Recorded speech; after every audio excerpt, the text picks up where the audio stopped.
A tempestade Cristina afetou vários pontos do nosso país, se bem estão lembrados, mas muito particularmente afetou toda a região do concelho de Leiria. Foram muitos os pequenos comerciantes, empresários das mais diversas áreas e famílias que viram os seus negócios afetados por prejuízos enormes. Mas esta é uma terra de resiliência, de luta e de trabalho. E em momentos como estes, há gestos que podem fazer toda a diferença. Comprar no comércio local é muito mais do que fazer uma simples compra. É apoiar empregos, é ajudar famílias e é contribuir para a recuperação económica desta região. Portanto, escolha o comércio local, visite o concelho de Leiria e acredite, desta forma está a fazer toda a diferença. Olá, muito bom dia, bom fim de semana. Antes de ir guardar estes livros aqui na biblioteca, deixe-me partilhar então consigo estas que foram as minhas últimas leituras. Pode ser que algum destes livros venha a interessar-lhe.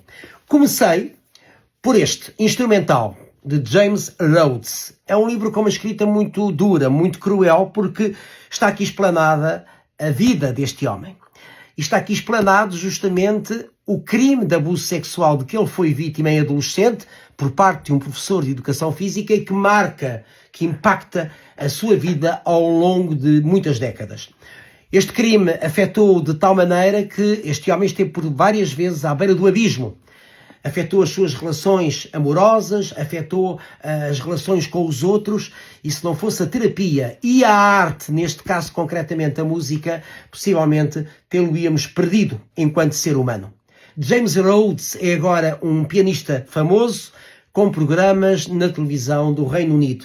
Mas ele sugere-nos, em cada capítulo, um tema de música clássica para fazermos acompanhar a leitura com música. É um livro que eu aconselho vivamente. Depois temos aqui um magnífico livro do professor e psiquiatra Daniel Sampaio, também escritor. Um livro com uma abordagem muito lúcida e muito corajosa sobre a sexualidade e particularmente a homossexualidade. Um amor que não se diz.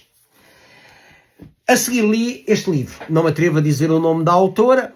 Voai Cisnes Selvagens. Esta é uma autora muito conhecida. Ela escreveu uma magnífica biografia volumosa sobre Mao Tse-tung. Aliás, eu li essa biografia depois de ter lido justamente o livro que antecede este em termos de temática. Cisnes Selvagens. A história da China através de 3 gerações distintas. A da avó, a da mãe e a da própria autora. É um livro, esse primeiro, Cisnes Selvagens, que vai de 1909, se não me engano, até 1978 e faz-nos um retrato impiedoso de uma China ditadura comunista. Este livro, digamos, que nos traça o retrato da China atual, desde 1978 até aos dias de hoje. Eu confesso que me surpreendi mais com o primeiro livro, Cisnes Selvagens, mas aconselho vivamente a leitura deste, até porque ficamos a conhecer a China, um pouco mais da China atual, da sua evolução, da sua abertura em termos económicos, até chegar à potência poderosa que é, mas que não deixa de ser uma ditadura comunista onde não há liberdade e não há respeito pelos direitos humanos.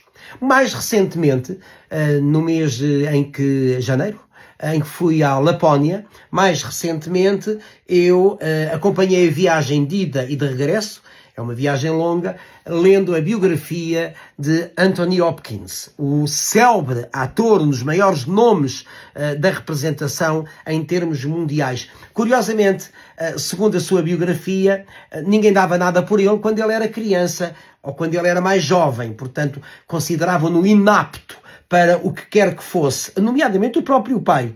Mas, felizmente, correu bem miúdo. E de que maneira? Ele tornou-se um dos grandes atores de referência da atualidade. É um livro que eu aconselho vivamente. E há aqui uma frase fantástica que eu encontrei mesmo no final do livro. Eu tenho por hábito sublinhar todos os livros e dobrar as folhas para depois saber onde é que estão coisas que me interessam. Encontrei aqui uma frase muito interessante dele sobre a vida. A vida é uma longa despedida. E não é que é, a começar pela infância, a despedida da adolescência, etc, etc.